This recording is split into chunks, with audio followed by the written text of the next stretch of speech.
నమస్తే నేను మీ కుప్ప పద్మిని ఇన్నాళ్ళు మీ సపోర్ట్ ని నాకు అందిస్తూ మీ ప్రేమని నాకు అందిస్తున్న ప్రతి ఒక్కరికి కృతజ్ఞతలు ఇప్పుడు చూడబోతున్న ఈ వీడియో కూడా ఖచ్చితంగా మీకు ఉపయోగపడుతుంది లైక్ షేర్ అండ్ సబ్స్క్రైబ్ చేసి మీ ఇష్టాన్ని అలాగే మీ సపోర్ట్ ని నాకు అందించండి అలాగే ఈ వీడియో పట్ల మీ అభిప్రాయాన్ని కమెంట్ సెక్షన్ లో కమెంట్ చేసి నాకు తెలియజేయండి నమస్తే వెల్కమ్ టు అవర్ ఛానల్ నేను పద్మిని ప్రస్తుతంతో పాటు ప్రముఖ ఆధ్యాత్మికవేత్త ఆస్ట్రో న్యూమరాలజిస్ట్ ఎనర్జీ వాస్తు స్పెషలిస్ట్ శ్రీవిద్య ఉపాసకురాలు శ్రీమతి జయప్రద గారు మనతో పాటు ఉన్నారు మాట్లాడదాం నమస్కారం అండి నమస్తే అమ్మా శ్రీమాత్రే నమః జయప్రద గారు నక్షత్రాల గురించి చెప్తూ ఉన్నారు నక్షత్రాలు అంటే ఆ నక్షత్ర జాతకులు ఎలా ఉంటారు అనేది చెప్తూ ఉన్నారు అది ప్రత్యేకంగా ఆడవాళ్ళు ఎందుకంటే డెఫినెట్ గా ఒక నక్షత్రంలో పుట్టిన వాళ్ళు ఆడవాళ్ళు అయితే ఒక తీరుగా మగవాళ్ళు అయితే ఒక తీరుగా ఉంటారు అనేది ఇప్పుడు అర్థమవుతున్నటువంటి విషయం అట్లా డిఫరెన్సెస్ ఖచ్చితంగా ఉంటాయి అలాగే పాదాల వారీగా కూడా ఖచ్చితంగా వేరియేషన్స్ ఉంటాయి కొన్ని నక్షత్రాలు ఒక పాదం ఒక రాశిలో ఉంటే 3 పాదాలు ఇంకో రాశిలో ఉండటం ఇట్లాంటివి కూడా ఉంటాయి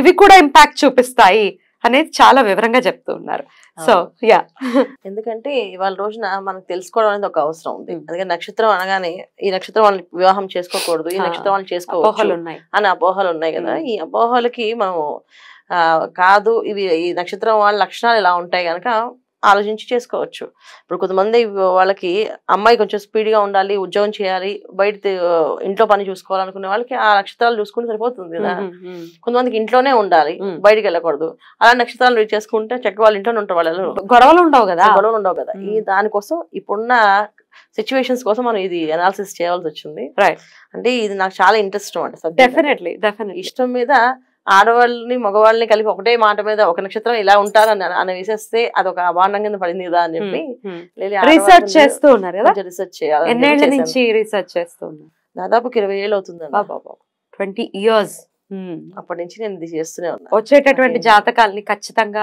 జాతకాన్ని చూడటము తర్వాత స్త్రీలతో ఎక్కువగా మాట్లాడటము మీకు ఈ లక్షణాలు నక్షత్రం కనుక ఈ లక్షణాలు ఉండాలండి అంటే ఈ లక్షణాల కంటే ఈ లక్షణాలు ఉన్నాయంటే అవి ఎందుకు ఉన్నాయంటే అప్పుడు పాదాల వైజ్ తీసుకుని ఎందుకంటే ఈ పాదం ఉంది ఈ లగ్నం కూడా ఉంది కనుక వీళ్ళు ఇలా ఉన్నారు అది ఎందుకంటే కొన్ని నక్షత్రాలు దేవత నక్షత్రాలు కొన్ని నక్షత్రాలు రాక్షస నక్షత్రాలు ఈ నక్షత్రాలకి వేరియేషన్స్ చూసినప్పుడు మనకి నిజంగా ఆ లక్షణం కనిపిస్తారా వీళ్ళు అని అనుకోవడానికి లేదు అలా దేవత నక్షత్రం దేవతలా వీళ్ళు అంటే అలాగా లేదు అలాగా దేవత గణంతో పుట్టిన వాళ్ళు రాక్షసుల్లా బిహేవ్ చేస్తున్నారు అంటే టెక్స్ట్ బుక్ లో ఏది ఉందో అది ఫాలో చేయటమే కాదు రియాలిటీలో వాళ్ళతో మాట్లాడి వాళ్ళని అర్థం చేసుకుని ఒక అనాలిసిస్ కి వచ్చి దాని తర్వాత చెప్పడం జరుగుతుంది అందుకే యాక్యురేట్ గా చెప్తూ ఉన్నారు ఇలా ఇలా ఉంటారు అని దానికి కనెక్ట్ అవుతున్నారు కూడా ప్రజలు చాలా కొన్ని నక్షత్రాల గురించి ఆల్రెడీ మాట్లాడుకోవడం జరిగింది ఇవాళ మరికొన్ని నక్షత్రాలని మనం ఒకసారి మీరు చెప్తే మేము వింటాము మరి స్టార్ట్ చేద్దామా తప్పకుండా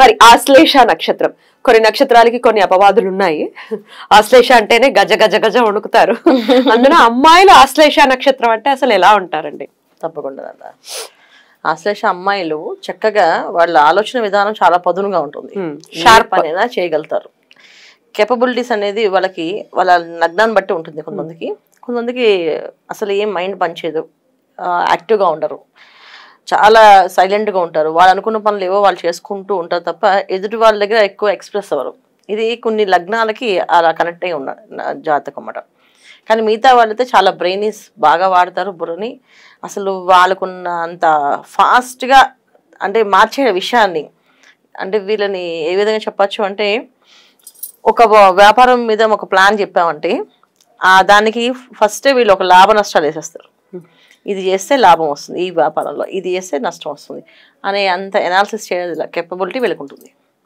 అయితే ఏంటంటే జనరల్గా ఆశ్లేష వాళ్ళకి అదృష్టము అది కర్కాటక రాశిలో ఉండడం ఒకటి బుధ నక్షత్రం దీనివల్ల ఏంటి అంటే కొన్ని విషయాలు కొంతమందికి సపోర్టింగ్ ఉండదు దానివల్ల వీళ్ళకి ఆ సపోర్ట్ లేకపోవడం వల్ల అది ఉద్రేకంగా మాట్లాడడం కానీ మమ్మల్ని గుర్తించలేదన్నాం అని ఆవేశపడ్డం గానీ గట్టిగా మాట్లాడడం గానీ జరుగుతుంటుంది సో అందువల్ల వీళ్ళంటే కొంచెం భయం అంటే వీళ్ళతో తలనొప్పేలే అని చెప్పేసి కానీ వీళ్ళు అడిగిన విషయాలన్నీ కరెక్టే కానీ అరిచి మాట్లాడడం వల్ల పోతుంది అండ్ యథార్థం మాట్లాడటం వల్ల కూడా ఇబ్బంది వస్తుంది అది యథార్థం అనేది కంటే వాళ్ళ బాధని చెప్తూ ఉంటారు ఒక్కొక్కసారి లాజిక్స్ మీద మాట్లాడతారు ఎక్కువ ఈ లాజిక్స్ జనరల్ గా ఇష్టపడరు జనాలు యథార్థవాదే లోక విరోధి అని సామెత ఉంది కదా ఖచ్చితంగా సో ఈ విషయం మీద వీళ్ళ మీద ఉంటుంది ఇంకోటి ఏంటంటే వీళ్ళకి మెయిన్ ఉండే విషయం ఏంటంటే భర్తకి ఏదైనా అనుకూలంగా చేయాలని వీళ్ళు అనుకోరు, వీళ్ళు అనుకుంటే వాళ్ళు చేస్తుంటారు.